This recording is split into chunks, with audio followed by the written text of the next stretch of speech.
93장. 예수는 나의 힘이요 내 생명 되시니 구주 예수 떠나가면 재정에 빠지리.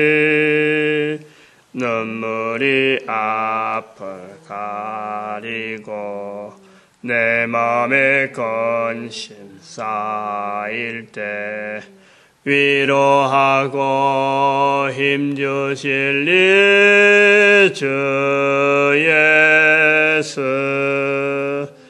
예수. 하나님 말씀 요한복음 1장입니다. 요한복음 1장 19절에서 36절 말씀 교독합니다. 19절 말씀 제가 먼저 받들어 봉독드립니다. 유대인들이 예루살렘에서 제사장들과 레인들을 요한에게 보내어 내가 누구냐 물을 때 요한의 증거가 이러하니라.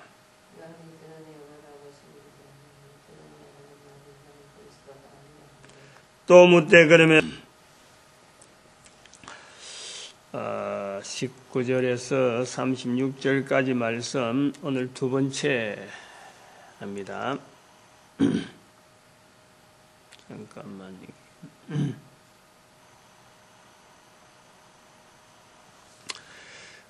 어제 우리가 이 본문에 나온 대로 너는 내게 대하여 무엇이라느냐, 이 본문 또 22절에 너는 내게 대하여 무엇이라느냐, 19절에 내가 누구냐, 요 질문에 대한 세례 요한의 답변을 두고 질문과 답변 요 사이에 있는 여러 가지 내용을 우리가 말씀을 했습니다. 한 번 더 좀 언급을 하면은 내가 누구냐, 이거는 세례 요한이 바리새인들을 보낸 사람들에게서 답을 하는 그 내용이고, 또 세례 요한이 당한 질문인데, 사도 요한이 지금 전도 현장에서 스스로 하는 질문으로 우리가 받자 그렇게 했고, 또 그것은 우리가 지금 현재 전도하는 현장에서 전도하다 보면은 참 이런 그 생각이 많이 들어요.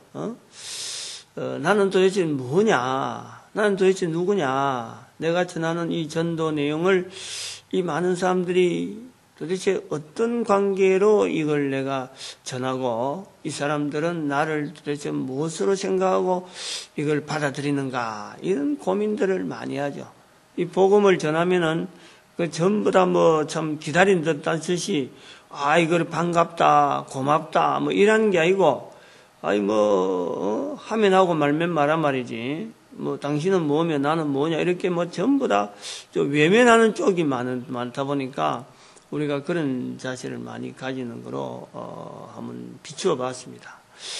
그리고 또 한편으로는 내가 누구냐 하는 거는요, 실제로는 우리가 창세기에서 계속 말씀을 했습니다만은, 아담이 첫사람으로 지음을 받아, 이건 어제 말씀 못한 거예요.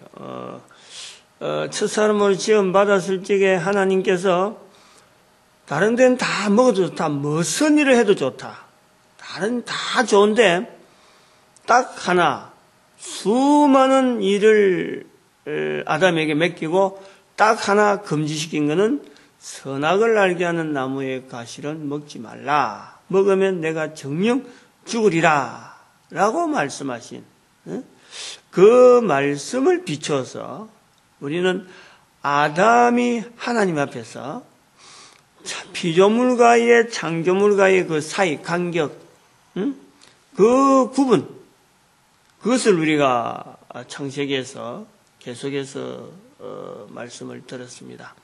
바로 여기 내가 누구냐 하는 이 관계가 아담이 선악을 알게 하는 나무의 실과를 앞에 놓고 우리가 고민해야 되는, 나는 무엇이냐, 나는 누구냐.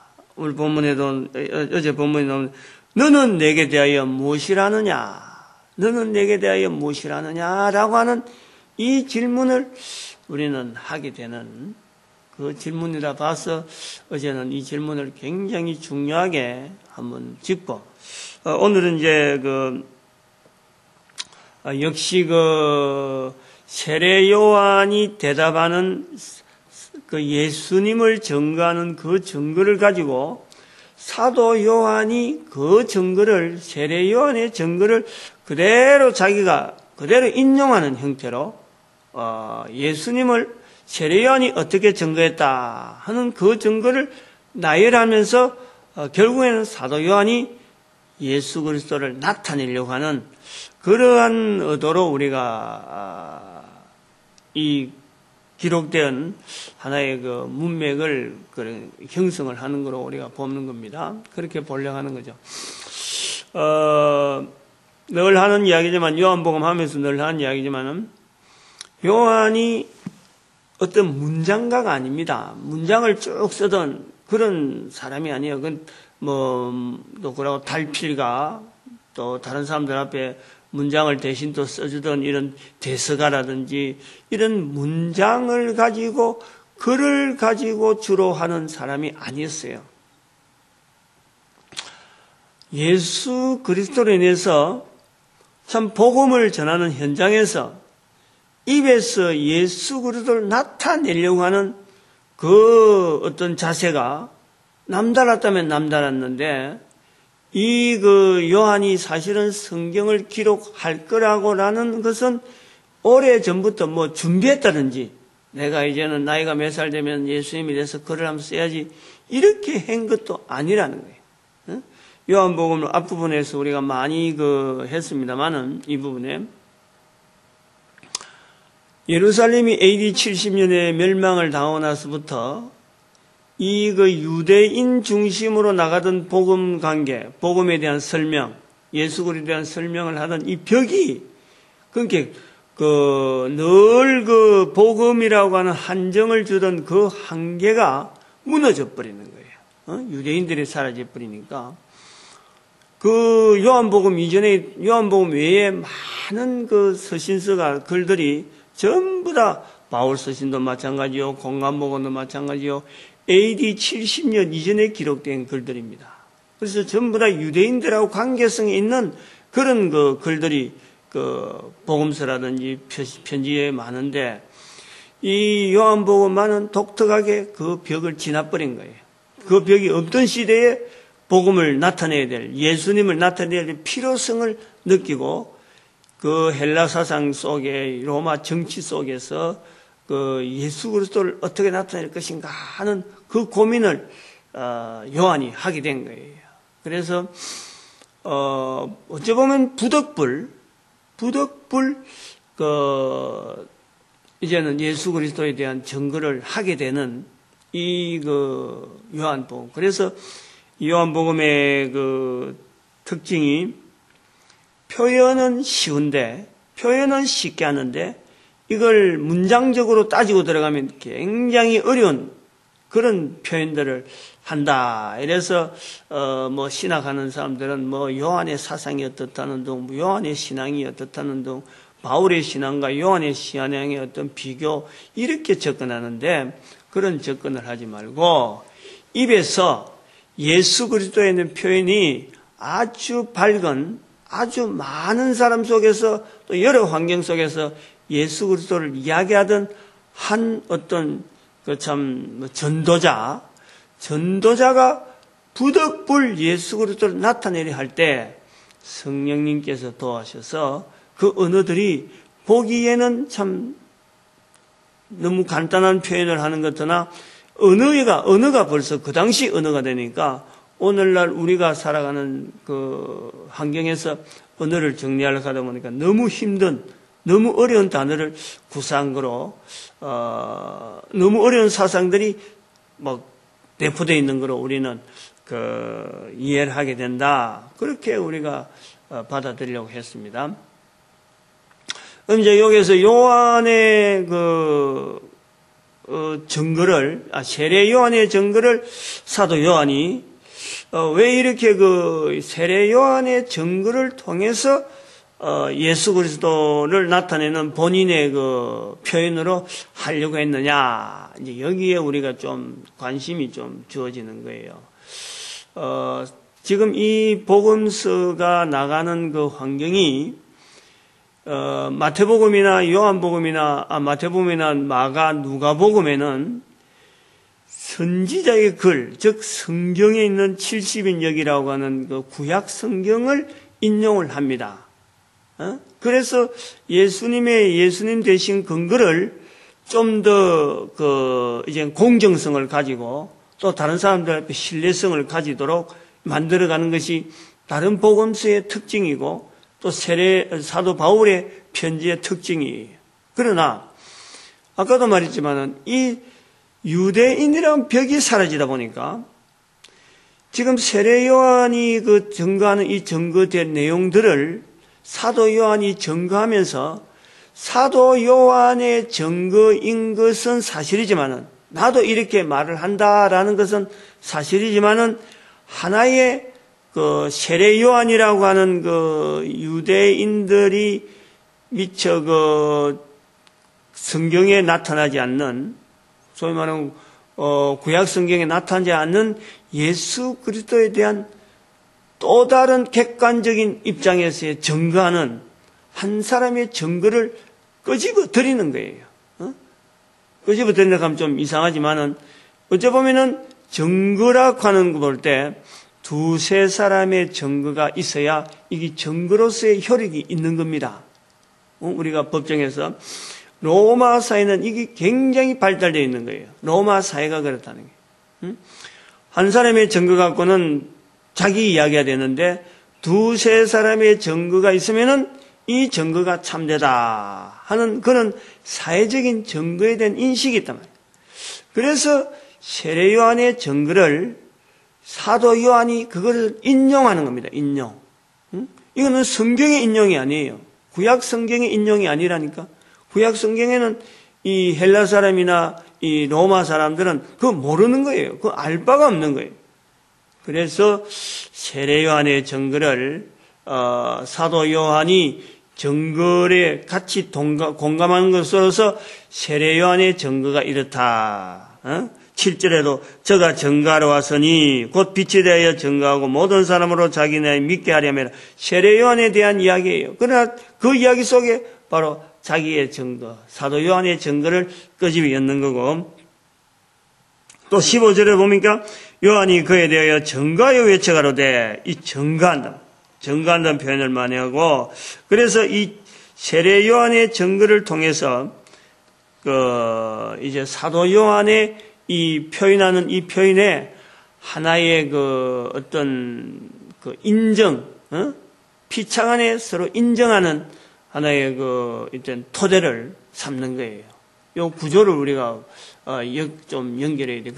그래서 이 요한복음 1장에 세례 요한의 증거, 세례 요한의 예수님에 대한 표현이 굉장히 많이 있다. 그 이유가 바로 오늘 이 36절까지 있는 세례 요한의 그 증거를 통해서 사도 요한이 말하고자 하는 예수 그리스도에 대한 표현을 사회적으로 인정받는 하나의 구도로 이 글을 읽는 자들이 거의 대부분 로마 사회 사람들이고 이제는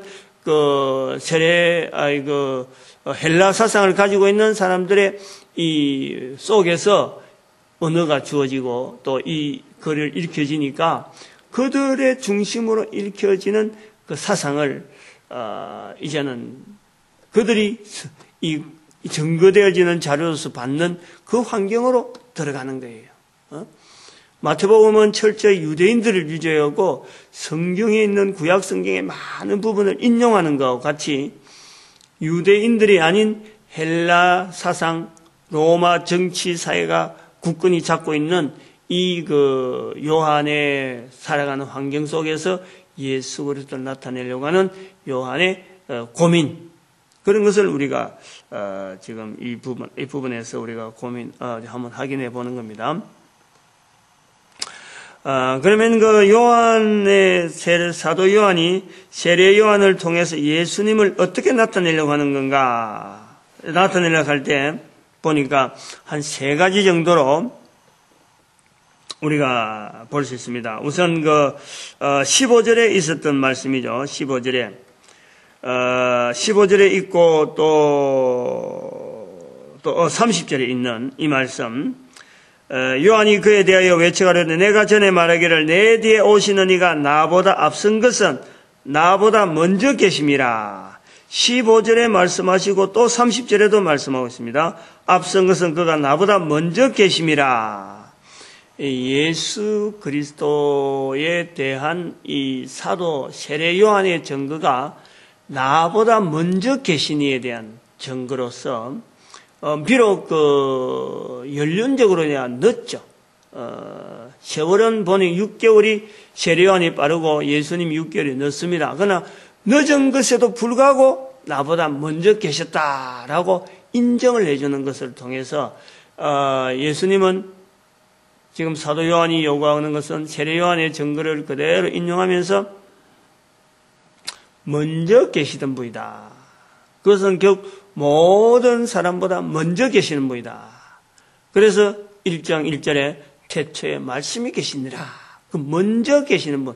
모든 인간보다 인간으로 오셨지만은 말씀이 육신이 되어 14절에 말씀이 육신이 되어 오셨지만은 모든 인간들보다 먼저 계시는 그 하나님 예수 그리스도를 나타내는 표현으로 그래 봅니다.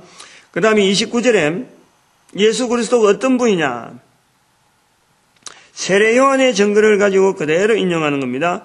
사도 요한의 증거가 그런 거예요. 세례 요한의 증거가 그렇고 또 사도 요한의 증거가 우리가 같이 표현되는 것이 세상죄를 29절에 세상죄를 지고 가는 하나님의 어린 양, 세상죄를 지고 가는 하나님의 어린 양, 세상죄라 세상죄. 이 유대인들의 특징은 우리가 시편에 할 때도 그랬잖아요. 시편 13편, 14편, 15편에 정직히 행하며 이 정직히 행한다 할 때 유대인들이 굉장히 큰 덕으로 가장 인간으로서 할 수 있는 가장 큰 덕이 바로 정직히 행하는 건데 이 정직히 행한다는 것은 뭐냐니까 인간이라면은 자기 죄를 인정하는 하나님 앞에서 인정해서 하나님 앞에 나아가는 거예요. 그것을 인간으로서 가장 정직한 모습으로 보는 그 사례가 있단 말이에요. 그런데 이 유대인들은 죄에 대해서요, 이것이 인식이 됩니다. 늘 성전의 제사를 통해서 이 죄 인정이 되어지는데 헬라 사상이나 그다음에 이 로마 이 사상, 로마 정치인들의 구조 속에 보면요, 이 죄에 대한 인식이 없어요. 유대인들처럼 그렇게 죄에 대해서 그렇게 어쩔까 하나님 우리의 죄를 용서해서 이렇게 하는 죄에 대한 인식이 없어요. 그러다 보니까 이 참 정직히 행하는 자가 유대인들이 볼 때는 없는 거죠.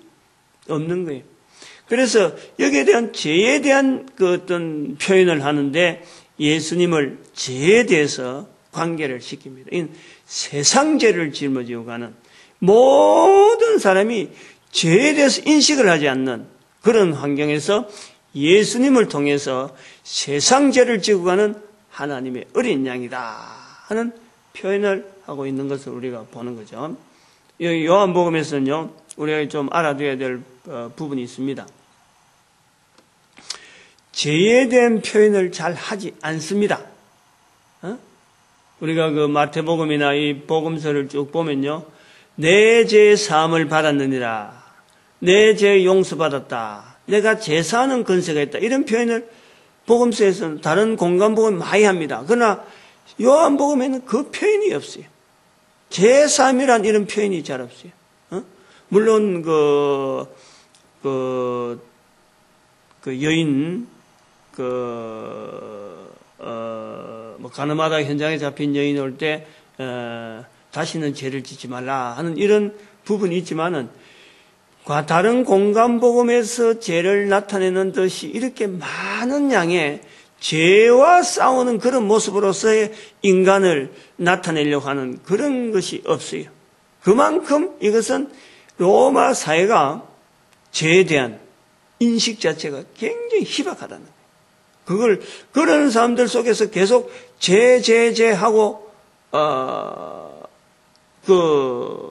이제는 인식을 하지 못하는 사람 속에서, 이 그러면은 이게 그들에게는 전혀 딴 이야기가 되니까 아마 이런 표현들이 대화 속에서도 사도 요한의 그 전도하는 대화 속에서도 이 언어들이 굉장히 약해졌을 것이다 하는 것으로 우리가 추정해서 이 요한복음에서 죄에 대한 표현이 적다. 그러나 예수님은 분명히 세상 죄를 짊어지어가는 하나님의 어린 양으로서 우리에게 표현하고 있는, 오늘날 우리가 이런 표현이 굉장히 많이 하잖아요.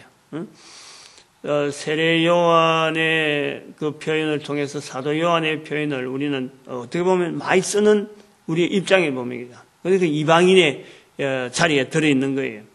그렇지 않고 만약에 우리가 공간복음에서 한다 그러면요, 이 제3이라고 하는 이것은요, 우리가 입에서 막 나와야 되는 거예요. 제3 이런 막 서로 간에 인식하는 상황이 돼야 되는데, 우리 자체가 바로 지금 요한이 벌어보는 것처럼 죄에 대한 인식을 하지 않는 사회 속에서 우리가 복음을 받아들이고 있는 거죠.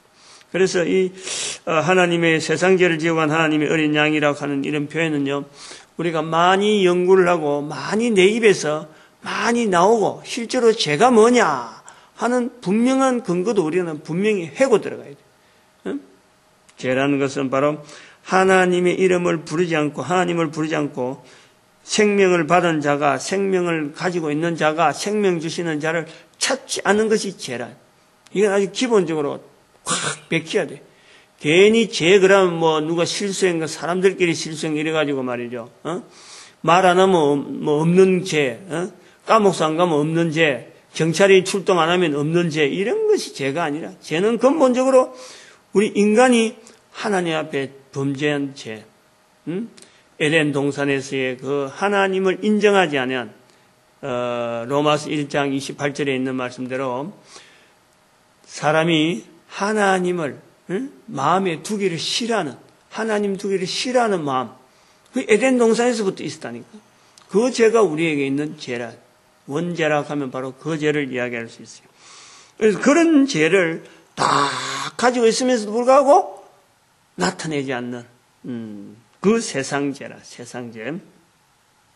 예수님에 대해서 그렇게 표현하고, 30절에는 나보다 먼저 계신 자, 29절에서는 세상죄를 지어간 하나님의 어린 양. 그 다음에 33절에 또 예수님에 대해서 어떻게 표현하냐. 그러니까 성령이 내려서 누구에게든지 머무는 것을 보거든 그가 곧 성령으로 세례를 주느니, 예수님에 대해서 표현하기를 성령으로 세례를 주는 이로 표현하고 있습니다. 성령으로 세례를 준다. 참 이 중요합니다. 왜냐하면 아까 죄에 대한 그 표현도 중요하고, 지금 여기 성령으로 세례를 준다 하는 이 표현도요, 굉장히 요한복음에서는요 중요한 표현입니다. 성령으로 세례를 준다. 우리는 간단하게 뭐 이렇게 이야기합니다만, 지금 세례 요한의 그 세례를 주는, 왜 세례를 주느냐 따져 들었단 말이에요. 그건 어제 설명을 했어요. 근데 이 성령으로 세례를 준다 하는 이 표현이 요한복음에서는 앞으로 두고두고요, 이 내용을 우리가 아까 세상죄를 지어간 하나님의 어린 양, 이것도 요한복음 전체를 두고 우리가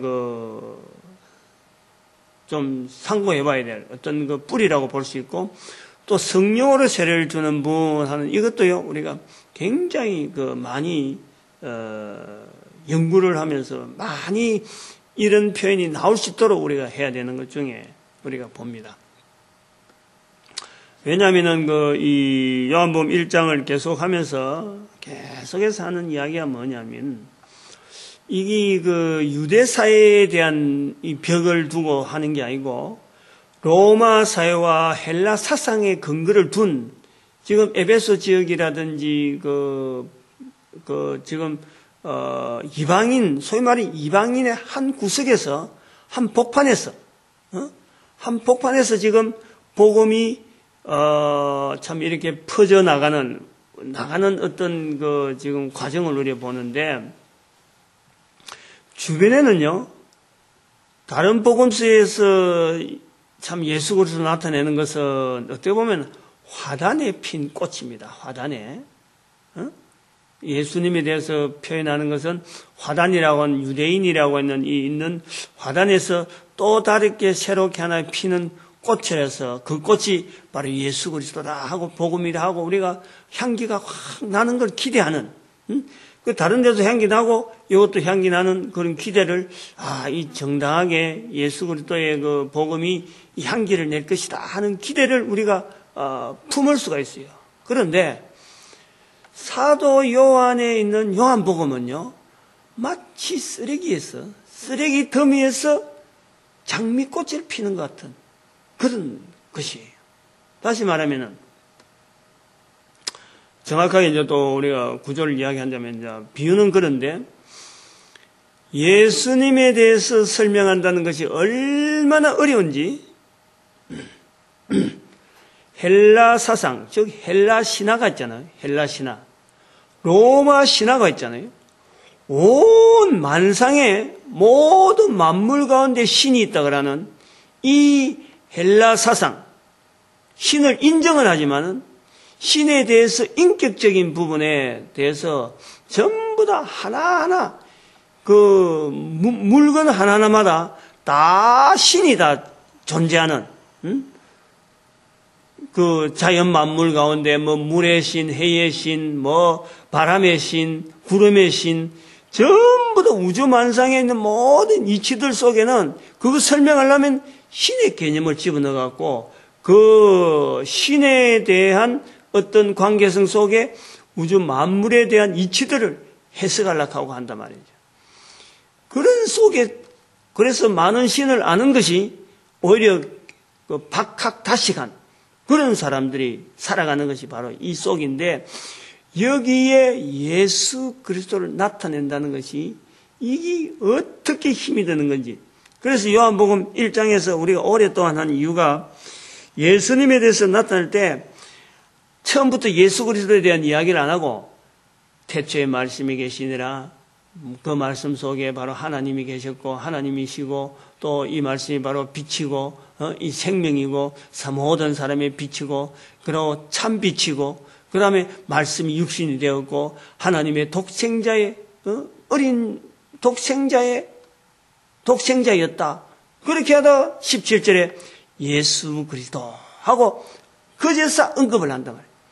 그러니까 굉장히 예수 그리스도에서 조심해서 나타내긴 나타내는데 그리고 가장 높은 이름으로 나타내기 위해서 아까도 말씀했지만은 그 나보다 먼저 계시다. 모든 사람보다 먼저 계신 자로서 예수 이름을 하면서 신이다. 하나님이시다. 나타낸단 말이에요. 그러니까 여기에 이제 또 하나 더 붙여서 이젠 성령을 나타내야 되는데 하나님을 나타내야 되고 또 그 다음에는 성부, 성자 예수님을 나타내야 되고 그 다음에 성령 하나님을 나타내야 되는 사도 요한의 고민이라 고민. 그래서 성령으로 세례를 주시느니라. 세례 요한의 증거를 통해서 세상죄를 지고 가는 하나님의 어린 양 그리고 성령으로 세례를 주시는 이심 이런 고백을 하게 되는 거예요. 우리는 성령에 대해서 인정을 잘 안 하는데 이 사도 요한의 이런 표현을 통해서요 성령에 대해서 인정하려고 하는 이 표현을 우리는 예쓰는 이런 표현을 우리가 본단 말이죠. 태초에 말씀이 계시니라 그가 하나님과 같이 계셨고 여기 성부 하나님을 나타내는 거예요. 바로 일반 그 헬라 사상이나 일반 로마 사람들이 보낼 때에 이거 신이라 하는 그 신보다도 높은 신 중에 높은 신, 전능자 하나님, 창조주 하나님을 나타내려고 하는 그 성부 하나님, 거기에서 성자 예수님, 그 다음에 성령 하나님을 이렇게 성삼위 하나님을 요한복음에서는 참 어렵게 나타내려고 하는, 그런데 그럴 수밖에 없는, 그러나 나타내야만 되는 이런 그 어떤 고민하면서 나타내는데, 또 한 번 우리가 또 정리해야 될 것은 이런 나타냄이 신학자로서 뭐 예를 들어서 성경 뭐 구약을 공부하고 안 그러면 뭐 어디 가말리알 문화에서 어떤 뭐 어디 뭐 성경에 대해서 뭐 특별히 어떤 지식을 쌓는 사도 바울 같은 이런 사상이 아니고, 이런 사상에 대한 사상가나 이런 문필가가 아니고, 복음을 전하는 현장에서 나름대로 입이 굳어 있는, 입에 근육이 훈련되어 있는 성부 하나님, 성자 예수님, 성령 하나님에 대한 이런 훈련이 되어 있는 사도 요한에게 복음서를 기록하는 과정에서 표현되어지는 거지, 이것이 머릿속에서 이리 굴리보고 저리 굴리보고 이 단어하고 부딪히는가 저 단어 부딪히는가 이렇게 되어진 것이 아니라는 것에 우리는 아주 깊은 공감을 해야 돼요. 그 어려운 표현이지만은 굉장히 쉽게 표현되어지는 이유가 바로 입에 굳어있는 언어였기 때문에 가능하다. 우리 이것을 이 요한복음 1장 9조에서 우리가 살펴보는 거예요. 그래서 이 요한복음을 지금 사실은 그 18절까지는 한 절 한 절 막 며칠을 지금 한 20일 가까이, 20회 가까이 우리가 그 18절까지만 우리가 그래서 찔받다가 이제 19절에서 36절까지를 이제 또 두 번 이래 나눠서 말씀을 했는데, 이 내용이 굉장히 어찌 보면 그 참 어려우면 내용이지만은 참 사도 요한을 통해서 우리에게는 어마어마한 하나의 표현되어지는 언어에 대한 이런 표현을 하나님께 우리에게 주시는구나 하고 감사할 수밖에 없는, 또 한편 우리는 사도 요한을 통해서 우리도 우리의 예수님을 전하려고 하는 그 언어들이 현장마다 훈련되어지고 발달시켜야 될 필요가 있다고 해요. 그래서 어제도 그 밤늦게 뭐 성탄절 이브 때 그 KBS 그 무슨 그 시상하는 데 보니까 어떤 사람은 뭐 참 자기가 이런 데서 자랑할 것은 십자가 지신 예수 그리스도 이름 외에는 뭐 덮을 것이 없다. 참 그 어려운 표현을 했어요. 또 어떤 사람은 하나님에게 이 영광을 돌린다 그러고 참 하나님께 감사한다 이런 표현을 한 3사람 4사람이 하는 걸 봅니다. 근데 그런 걸 하면서도 우리가 볼 때는 하나님이라고 하는 이 이름이 내만 부르는 하나님이 되어서 아니고 다른 사람도 불릴 수 있는 하나님이 되도록 하려고 하면은 그 사람들이 다른 사람 앞에서 그런 소리를 많이 해봐야 되는 거예요. 근데 그렇지 아니하고 이제는 자기 혼자서 하는 언어, 그리고 다른 사람이 하는 언어를 듣는 것에서만 하는 언어가 되니까 이게 듣는 사람이 공감할 수 있는 그런 어떤 공감대가 형성이 안 되고 그냥 자기만 말하는 게 돼요. 자기만. 그러니까 나중에 어떤 사람이 그 반발로 말이지. 나는 어느 스님을 나는 제일 먼저 영광을 돌린다 하고 오히려 이렇게 이야기하는 이 반발을 일으키는 그런 표현이 있어요. 이런 건 뭐냐니까 우리가 현장에 내가 속해 있는 현장에서 어떻게 하든지 예수 그리스도를 자꾸 말을 해보는 것이 대단히 귀하고 중요하고 또 그런 걸 통해서 다음 세대의 사람들에게 예수를 전하는 귀중한 길목에 선 분명한 하나님의 섭리로 또 하나님이 쓰시는 역사가 나타날 것이다 하는 우리 기대를 요한복음을 통해서 한번 해보게 됩니다. 오늘 우리가 이 새벽에 하나님 앞에 부르짖는 또 기도는 성도는 어떻게 하든지 예수 그리스도 나타나는 일에 최선을 다해서 참 자기가 쓰임 받기를 소망하는 그런 자리를 우리가 누려보자. 그리고 또 한편으로는 우리가 모든 교회가 예수 그리스도를 전하는데 하나 되어지는, 하나 되어지고 또 우리 민족이 하나님 앞에 쓰임 받기를 소망하는, 축복하는 그런 또 우리가 축복을 주님 앞에 드리길 바랍니다. 주의 삼창합니다. 주여!